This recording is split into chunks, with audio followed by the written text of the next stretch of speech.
सभी को पता है कि 56 इंच का बंदर कितना ताकतवर है।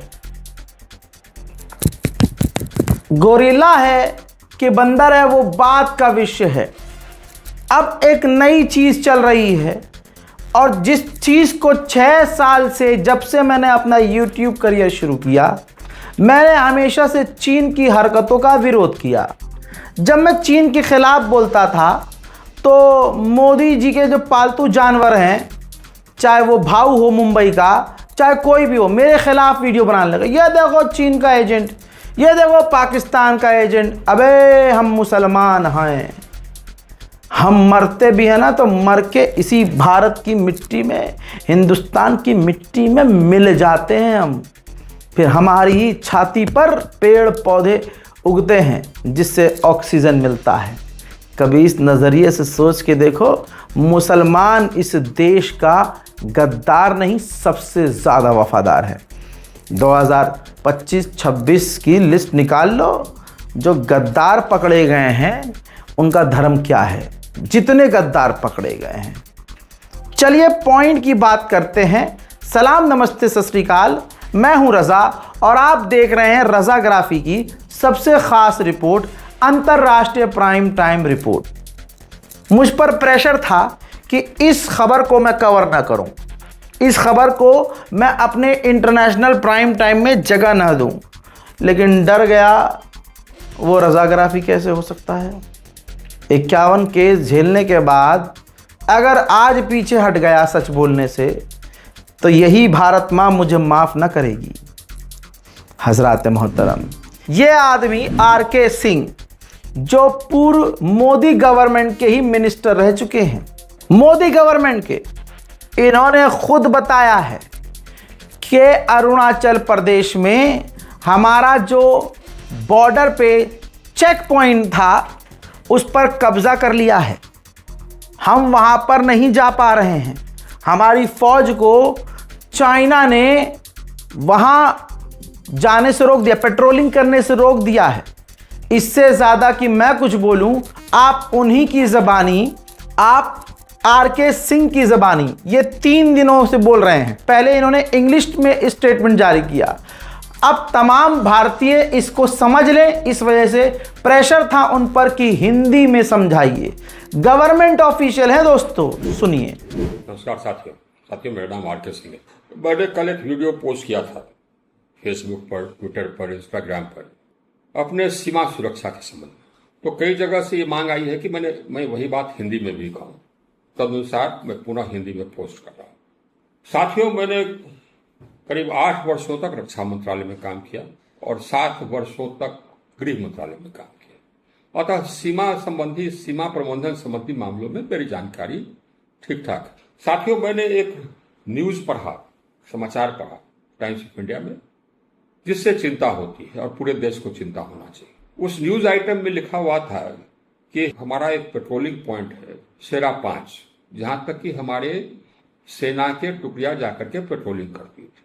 अब हमारी सेना की टुकड़ी वहां जाकर के पेट्रोलिंग बंद कर दी और चीन के सेना की टुकड़ी ने जाकर के वहां पर कब्जा जमा लिया है, हमारी संरचनाओं को तोड़ दिया, टेलटेल साइंस को हटा दिया। ये चिंता की बात है। पेट्रोलिंग पॉइंट क्या होता है, इसकी पृष्ठभूमि क्या है और क्यों चिंता की बात है, मैं आपको बताता हूँ। चीन में और हम में गंभीर सीमा विवाद है। हम लोगों के देश के बीच में सीमा तय हुआ था जिस समय की यहाँ पर अंग्रेजी शासन था। तो हमारी सरकार जो उस समय थी, तिब्बत और चीन की सरकार, तीनों बैठ करके जो सीमा तय की, उसका नाम है मैकमोहन लाइन। चीन की वर्तमान शासन उसको मानती नहीं। उसके बाद फिर लड़ाई हुई 1962 में। लड़ाई के बाद जो स्थिति उभरी उसमें वास्तविक नियंत्रण रेखा की बात आई। लड़ाई के बाद अमूमन यही होता है जब तक कि बाउंड्री, सीमा पुनः तय नहीं हो जाए। वास्तविक नियंत्रण रेखा कहाँ है, इसके बारे में हम लोगों ने चीन के साथ बैठकर वार्ता करने का प्रयास किया, लेकिन चीन इसमें सहमत नहीं। वास्तविक नियंत्रण रेखा भी तय करने के लिए वो तैयार नहीं है, क्योंकि उसकी नजर हमारे बहुत सारे क्षेत्र पर है, जिसको कि हम कदापि मान नहीं सकते, कभी नहीं मान सकते। हमारे नजरिया के अनुसार से जो वास्तविक नियंत्रण रेखा है, वहां तक अपना अधिकार जताने के लिए ये तरीका अंतर्राष्ट्रीय तरीका है, हम पेट्रोलिंग पार्टी भेजते हैं। पेट्रोलिंग पार्टी यानी कि हमारी सेना की टुकड़ियां हमारे हिसाब से जो वास्तविक नियंत्रण रेखा है उससे किसी बिंदु तक जाती है, महीना में 1 बार 2 बार, जिस बिंदु तक जाती है उसको कहते हैं पेट्रोलिंग पॉइंट। अगर वहां पर हमारी पेट्रोलिंग पार्टी जाना बंद कर दे और चीन वहां आ जाए तो अर्थ यह हुआ कि उस सेक्टर में, उस क्षेत्र पर चीन ने अपना आधिपत्य जमा दिया है, जहां पर पहले मेरा क्लेम था, और हमने अपना क्लेम छोड़ दिया है। इस पेट्रोलिंग पॉइंट पर यही हुआ। ये हुआ तब जबकि हमारी सेना और चीन के सेना के टुकड़ी के बीच में उस पेट्रोलिंग पॉइंट पर आमना सामना हुआ, और उसके बाद से हमारी पेट्रोलिंग पार्टी वहां जाना बंद कर दी। मैं बता दूं आपको, इस प्रकार विभिन्न पेट्रोलिंग पॉइंट्स पर आमना सामना होते आया है। उसके लिए एक ड्रिल है, दोनों टुकड़ियां एक दूसरे को पोस्टर दिखाती है और उसके बाद वापस हो जाती। ये कई स्थानों पर होता रहता है, लेकिन हम अपने पेट्रोलिंग को छोड़ते नहीं। जहां तक कि हमारा क्लेम है, जहां तक कि हमारे हिसाब से वास्तविक नियंत्रण रेखा है, हमारा क्लेम है, हमारा अधिकार जहां तक है, वहां उस अधिकार को बनाए रखने के लिए हम अपनी टुकड़ियां भेजते हैं। क्योंकि कभी न कभी जबकि बाउंड्री सेटलमेंट का क्वेश्चन आएगा तो यह आएगा कि हाँ साहब, तो कहां तक किसका पेट्रोलिंग पॉइंट है, ये कहां तक किसका आधिपत्य है, अधिकार क्षेत्र है, और उसको बनाए रखने के लिए ही ये पेट्रोलिंग होता है। सेना अपनी टुकड़ियां वास्तविक नियंत्रण रेखा तक भेजती है। अब वहां किसी पेट्रोलिंग पॉइंट को छोड़ने के पहले सरकार की अनुमति लेती है सेना, अपने तैयार नहीं छोड़ती है, सरकार के कहने पर ही या सरकार की अनुमति लेकर के ही छोड़ती है। तो सेरा 5 पर पेट्रोलिंग पॉइंट पर आमना सामना हुआ। ये आमना सामना कई जगहों पर पहले भी हुआ, हम लोगों ने पेट्रोलिंग नहीं छोड़ा कभी वहां तक। ये कहां से छोड़ दिया, किसके आदेश से छोड़ा? या तो रक्षा मंत्री का आदेश होगा या प्रधानमंत्री का आदेश होगा। उससे कम पर तो किसी के आदेश पर पेट्रोलिंग पॉइंट काटना नहीं है, छोड़ना नहीं है। तो ये सरकार बतावे कि किसने आदेश दिया इस पेट्रोलिंग पॉइंट को छोड़ने के लिए, अर्थात अपने उस क्षेत्र पर जो मेरा अधिकार है, देश का जो अधिकार है, उसको छोड़ने के लिए किसने आदेश दिया। रुकिए दोस्तों, यहां तक ये 4 मिनट का बयान सुनने की जरूरत नहीं थी। ये तमाम भारतीय समझ रहे हैं कि आज अंग्रेजों की गुलाम, ये जो अंग्रेजों की गुलाम सरकार है, जिनका जो तमाम हरकतों को आप देखेंगे तो अंग्रेजों वाले इनकी हरकतें हैं। 56 इंच की छाती कहाँ है, सवाल ये है। लाल आंख दिखाएंगे चीन को, ये ऐसे नहीं होता है जी। ये डायलॉग किसका था? चलिए भाई, कह लीजिए कि ये झूठ बोल रहे थे, और कांग्रेस तो झूठी है ही। यानी जो सवाल मोदी जी से कर दे, सरकार से कर दे, वो इस देश का गद्दार है, आतंकवादी है, देशद्रोही है, हिंदू तो पहली बात है ही नहीं, और ऊपर से वो मुल्ला है। फिर अब इन पर आप क्या कहेंगे? अब ये जरा राहुल गांधी को सुन लीजिए।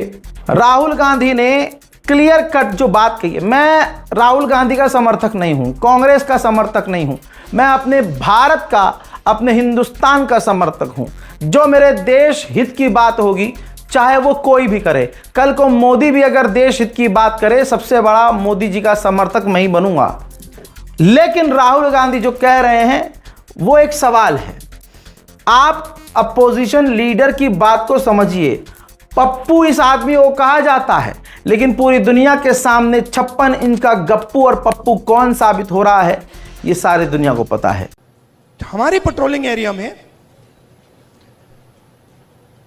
चाइना ने अरुणाचल में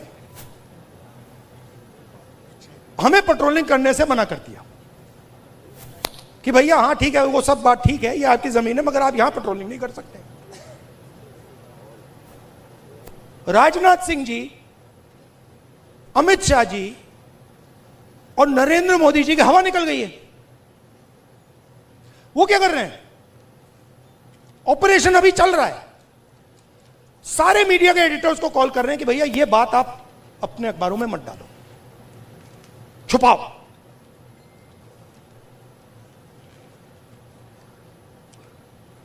सीधा बिना सोचे समझे देश का नुकसान कर रहे हैं। मैंने देखा, नहीं, मैंने अपनी आंखों से देखा, गलवान के बाद प्रधानमंत्री आए, जूम कॉल थी, प्रधानमंत्री कहते हैं हिंदुस्तान की जमीन का 1 इंच चाइना ने नहीं लिया।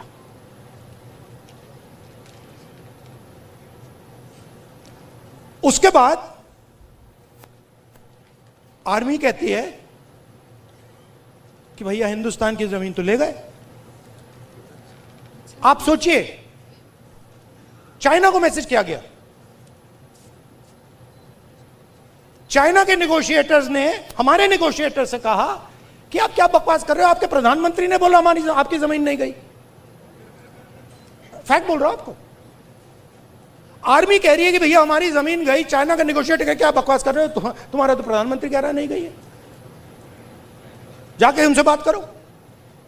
तो जी हां, हमेशा यह होता है जब हम सब भारतीय परेशान होते हैं कि भारत की छाती को, भारत के किसी टुकड़े को काट कर कब्जा अगर कोई देश कर ले, चाइना कर ले, नेपाल कर ले, पाकिस्तान कर ले, तो तकलीफ तो होगी।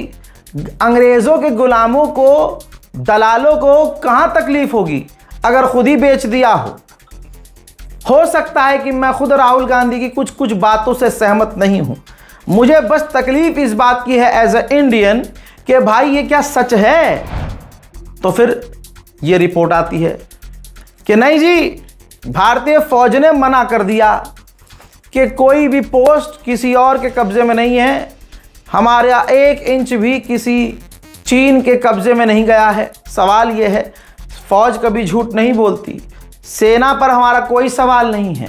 सवाल अब एक और खड़ा होता है कि सेना क्या मोदी से डरकर, मोदी के दबाव में आकर इस तरह के बयान दे रही है?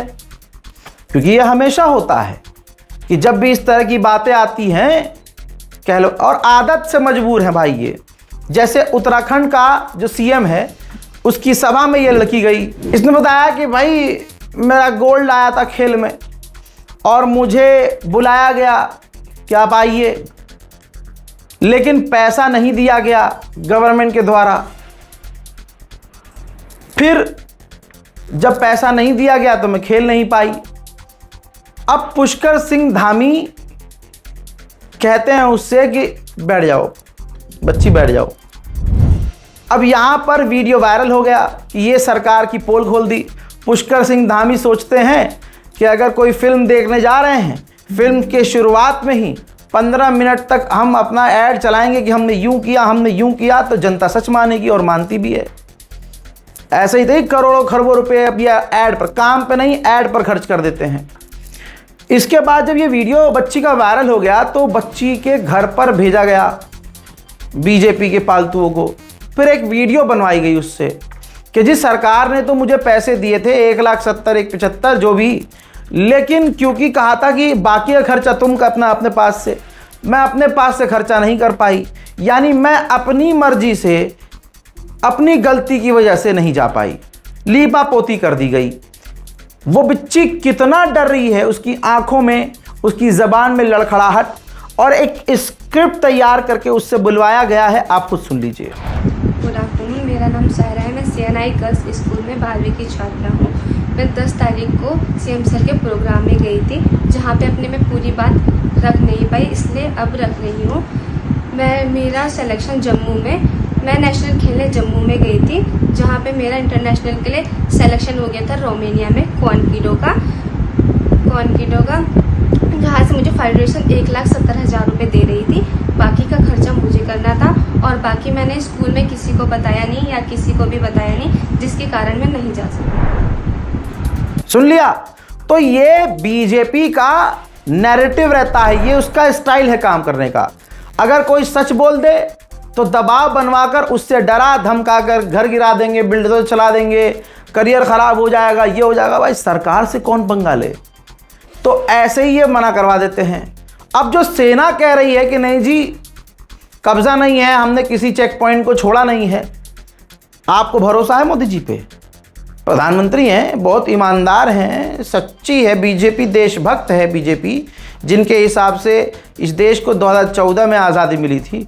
आप कमेंट कीजिए कि आपको मोदी जी पर भरोसा है कि नहीं, कमेंट कीजिए, मैं खुद पढ़ूंगा। यहां तक चीन का स्टेटमेंट आ गया है। ये देखिए, इंडिया टुडे ने पोस्ट कर दिया है कि चाइना ने कहा है कि बॉर्डर को लेकर जो अफवाह फैल रही है, भारत के साथ हमारा कोई तनाव नहीं है, बॉर्डर पे सब कुछ सही है और झूठ फैलाया जा रहा है। यानी मोदी जी का स्टेटमेंट, मोदी सरकार का स्टेटमेंट, चीन का स्टेटमेंट बिल्कुल एक है। क्या दोस्ती निभा रहे हैं मोदी जी? अरे जब अगला आदमी, मान लीजिए, समझ, फॉर एग्जांपल मेरे घर में चोरी हुई, शोर मच गया पूरे इलाके में, और पूरे इलाके में ये हो गया रजा भाई के घर चोरी। भाई यार रजा भाई तो बड़े दबंग आदमी हैं यार, उनके घर में चोरी। मुझे एहसास हुआ कि नहीं, चोरी से तो मेरी और बेइज्जती हो रही है। तो मैंने चोर से बोला, भाई जो सामान तुमने चुराया था ठीक है, रखो अपने पास, हमें नहीं चाहिए। हमारी 56 इंच की जो बेइज्जती हो रही है ना, वो दिक्कत दे रही है हमें। तो एक काम करो, तुम अनाउंस कर दो कि भाई चोरी नहीं हुई है और ना मैं चोर हूँ, और हमारा रजा भाई के साथ रिश्ता बहुत बढ़िया है। उसको क्या प्रॉब्लम है? चोर को क्या प्रॉब्लम होगी? चोर कह ले भाई मैं एक ब्लेम से बच रहा हूँ, रजा भाई अपना सामान छोड़ रहे हैं मेरे पास, इससे बढ़िया क्या विन विन सिचुएशन है। तो चोर तो बोल ही देगा, मेरी इज्जत बच जाएगी। कहीं ऐसा तो नहीं है? समझ गए ना? हाँ, मेरी ऑडियंस समझदार है। उधर पाकिस्तान के ऊपर देखिए, पाकिस्तान का सबसे बड़ा साथी है चीन। चीन के ही एक प्रोफेसर ने पाकिस्तान की पोल खोली है, जो उसकी नियत है। भारत को अलर्ट किया है, चेतावनी दी है, भारत को बड़ी चेतावनी। कहा है जो प्रोफेसर हैं जियांग ज्यूकिन, इन्होंने हमेशा भविष्यवाणी की है। इन्होंने कहा कि भारत और पाकिस्तान की कभी भी लड़ाई हुई, दोनों देश परमाणु का इस्तेमाल कर सकते हैं, लेकिन पहला परमाणु हमला अगर कोई करेगा दोनों में से, तो पाकिस्तान पहले हमला करेगा परमाणु का। भारत के लिए एक बड़ी अच्छी खबर है। इतना सम्मान अगर रशिया दे रहा है तो बहुत अच्छा लगा हमें भैया। हमारे पूर्व जस्टिस चंद्रचूड़ हैं, रशिया ने उन्हें मीडिएशन के तौर पर ऑफर किया है कि आप यूक्रेन और रशिया के बैंकिंग सिस्टम के बीच जो बहुत पहले से विवाद चल रहा है, उसमें आप मध्यस्थता कर सकते हैं। उधर यूएन ने बिल्कुल क्लियर कट इन्वेस्टिगेटिंग रिपोर्ट के साथ कह दिया है, ये रही रिपोर्ट, कि लाल किले में जो चांदनी चौक में दिल्ली में धमाका हुआ था, उसमें अलकायदा का इन्वॉल्वमेंट था। 11 लोगों की शहादत हुई थी। हजरात, कई सारे मुसलमानों को फंसाया गया था, गिरफ्तार किया गया था, तमाम तरह की चीज़ें थीं। अब मैं इस पर यही कहूँगा मोदी सरकार से कि भाई सब एक जैसे नहीं होते। आपको मदरसों की चेकिंग करनी है कीजिए, आपको रेड करनी है कीजिए। कोई मुसलमान सो कॉल्ड अलकायदा से, भाई अलकायदा हमारे लिए, हम मुसलमानों के लिए भी सही नहीं है। कोई भी ISIS संगठन, अलकायदा संगठन, जैश मोहम्मद, ये मुसलमानों के लिए किसी भी तरह से ठीक नहीं है। मैं एक मुसलमान हूँ और अपने मुल्क से सबसे ज़्यादा प्यार करता हूँ। भारतीय होने के लिए मुझे सफाई पेश करने की ज़रूरत नहीं है। मेरे पुरखों का खून इसी भारत में मिला हुआ है। ये बात हकीकत है कि अगर कोई मदरसा, कोई मौलाना, कोई मुल्ला, कोई मौलवी भारत का अलकायदा से, जैश मोहम्मद से लिंक्ड पाया जाता है, तो उससे तमाम जुड़े हुए लोगों की जांच होनी चाहिए, क्योंकि इन लोगों की वजह से भारत का आम मुसलमान आतंकी टैग लिए घूम रहा है। जहां भारत के अंदर हिंदू समुदाय ने बांग्लादेशी बोलकर मुसलमानों पर हमले किए, मुसलमानों को आज भी बांग्लादेशी, पाकिस्तानी ये समुदाय बोल देता है। यह समुदाय अपने बाप से नहीं पूछता मोदी से कि शेख हसीना को क्यों अपनी बाहों में छुपाए बैठे हो। भारत की आगोश में शेख हसीना क्या कर रही है, और इतनी मेहनत शेख हसीना के लिए। अमेरिका, और ये रिपोर्ट पढ़ लो, अमेरिका और भारत राजी हो गए हैं कि शेख हसीना को बांग्लादेश भेज दिया जाए, लेकिन दोनों, भारत भी बांग्लादेश पर प्रेशर डाल रहा है कि उनके ऊपर से डेथ पेनल्टी हटाया जाए, फांसी न दी जाए। बांग्लादेश गारंटी ले कि उनको फांसी ना दी जाए, तब भारत शेख हसीना को बांग्लादेश को सौंपने को तैयार है। वो 56 इंच का छोटा बंदर ना ना ना ना ना ना, कितने पावरफुल हैं भाई साहब आप। अरे मोदी और ट्रंप जब स्टेज पर आते हैं तो बिजली कड़कती है। अंजना ओम मोदी ने ये नहीं बताया था, माफ़ कीजिएगा, वो भी हमारी बहन, माफ़ कीजिएगा, उसने ये नहीं बताया था उसके मन में बिजली कड़कती है यार, मन में, क्योंकि सच्चाई तो ये है। रिपोर्ट ये है कि अमेरिका AI तैनात करने वाला है, ऐसा सिस्टम AI वाला बनाने वाला है कि जिससे भारत, चीन और दूसरे देशों पर नज़र रखी जा सके कि कौन हमारा 100% टैरिफ मान रहा है, कौन नहीं मान रहा है। कहाँ है 56 इंच की दोस्ती, कहाँ है वो ट्रम्प के गुलाम जो यहाँ भारत में उसकी पूजा करने लगे थे, सिर्फ इस वजह से क्योंकि डोनाल्ड ट्रम्प मुसलमान का मुखालिफ है। लेकिन पहले हराम के जनों, ये तो देखो, एक तरफ भले ही तुम्हें लगता है कि ट्रम्प मुसलमानों के खिलाफ है, लेकिन छाती से छाती जाकर डोनाल्ड ट्रम्प बिन सलमान के मिलता है, अरब देशों को ऐसे गले लगा। हाँ रे, तुम्हें तो पता ही, तुम्हारा बाप भी तो वैसे मिलता है। गजब बेइज्जती है। पाकिस्तान भी कौन सा तरक्की कर सकता है जब वहां की आवाम ही बेचारी, इधर से पीओके में पाकिस्तान ने आतंक मचाया हुआ है, मुसलमान अपने ही लोगों को, अरे मुसलमान किनारे करो, वहां आम लोगों का नरसंहार कर रहा है। खबरें दब चुकी हैं, आपने नोटिस किया होगा, खबरें अब पीओके से नहीं आ रही है क्योंकि पाकिस्तान ने अपना पाप कर दिया है। वहां सैटेलाइट ब्लॉक किया जा रहा है, इंटरनेट ब्लॉक किया जा रहा है, बिजली काटी जा रही है, लोगों को गिरफ्तार किया जा रहा है। आप भारत के मुसलमान इस चीज़ को समझ ही रहे होंगे। बहरहाल, अब दूसरी तरफ बलोच वो लड़ रहे हैं पाकिस्तान से कि भाई हमें तुमसे आज़ादी चाहिए, तुम्हारे आतंक से हम थक चुके हैं। तो बलोच के हथियारबंद लड़ाकों ने पाकिस्तान के 30 फौजियों को कत्ल कर दिया। पाकिस्तान की फौज बौखला गई। आसिम मुनीर ने आदेश दिया, बलोचिस्तान के ऊपर अमेरिकी F-16 फाइटर जेट से बमबारी कर डाली, जिसमें 30 आम बलोच लोगों की मौत हो गई। अब इसके बाद शांति इलाके में कैसे आएगी जब तुम निहत्तों को मारे जा रहे हो? वो लड़ाकू नहीं थे, लड़ाकुओं ने मारा, बलोच लड़ाकुओं ने पाकिस्तान के फौजियों को ठिकाने लगाया, लेकिन इन्होंने जो पलटवार किया वो आम लोगों पर कर दिया। उधर ताइवान ने निंदा की है कि इंडोनेशिया और चाइना हमें डराने के लिए, हम पर कब्जा करने के लिए हमारे समुद्र के इलाके में प्रैक्टिस करने वाले हैं। ताइवान ने यह भी कहा है कि AI के जरिए हम पर हमले किए जा रहे हैं। यहां तक कि ताइवान इतना डरा हुआ है कि बॉर्डर पर वो एयर डिफेंस सिस्टम और मिसाइल रॉकेट तैनात कर रहा है ताकि चीन जब हमला करे तो जवाबी कार्रवाई हम भी कुछ कर सकें। मेरे दोस्तों, रशिया और जापान के बीच भी विवाद है, लड़ाई है। रजाग्राफी देखेंगे तो दुनिया की ऐसी नई नई चीज़ें आपको पता चलेंगी जो आपको एडवांस करेंगी, कहीं बोलने लायक रहेंगे। आप जब बोलेंगे तो लोग आपको ध्यान से सुनेंगे कि हाँ भैया इन्फॉर्मेशन है बहुत बढ़िया इसके पास। 80 सालों से जापान और रशिया के बीच 4 अलग अलग द्वीप यानी आयरलैंड को लेकर विवाद है। जापान कहता है ये हमारा है, रशिया कहता है हमारा, रशिया का उस पर कंट्रोल है। उसी द्वीप पर व्लादिमीर पुतिन पहुंच गए, जिस पर जापान बुरी तरह से भड़क गया। इतना भड़का कि उसने रशिया के एनवॉय को समन किया और खरी खोटी सुनाई। इसके बाद रशिया का रिएक्शन आना बाकी है। वहीं यही जापान चीन के भी खिलाफ है। बॉर्डर पर जापान ताइवान का साथ देते हुए अपने बॉर्डर पर चीन के खिलाफ मिसाइलें तैनात कर रहा है। ऑपरेशन सिंदूर में डोनाल्ड ट्रंप ने सीज फायर कराया। मोदी जी को लगा 56 इंच की मैं बताता हूं, लोग फिर 50 इंच ही कहेंगे, तो मैं बोलूंगा नहीं। और वैसे भी बोलता ही नहीं वो आदमी, मीडिया के सामने कहाँ चून निकलती है ना चा निकलती है। ठीक उधर पाकिस्तान ने मौके पर चौका मारा और क्रेडिट दिया जंग रुकवाने का ट्रंप को, क्योंकि उसे पता था ट्रंप को अपनी झूठी तारीफ चाहिए। ट्रंप को जो चाहिए पाकिस्तान देता रहा, इसीलिए ट्रंप खुश हुए और पाकिस्तान की तरफ उनका झुकाव हो गया। कोई नई बात तो नहीं कह रहा हूं, आप भी अपनी आंखों से देख रहे हैं, मीडिया रिपोर्ट्स में पढ़ रहे हैं।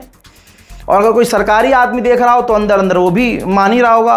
अल्हम्दुलिल्लाह आप लोगों ने इतनी इज्जत दे दी और हमारी रिपोर्ट इतनी पक्की होती है कि कई बार ऐसा हुआ है कि मैं गोरखपुर गया, इलाहाबाद गया, ठीक है, कश्मीर गया, एयरपोर्ट पर जो सिक्योरिटी हाई लेवल की जो तैनात होती है, चेकिंग के दौरान नाम तो नहीं बताऊंगा, हाई लेवल वाले स्टार्स वाले दूर से पहचान लेते हैं। जब बैग निकलता है मेरा उधर से और बैग वैग चेक करवा के आगे निकलता हूं, तो एक बार गोरखपुर में ये हुआ। बताइए, गोरखपुर में सीनियर लेवल के इंसान थे और पहली बात बताऊं मुसलमान नहीं थे।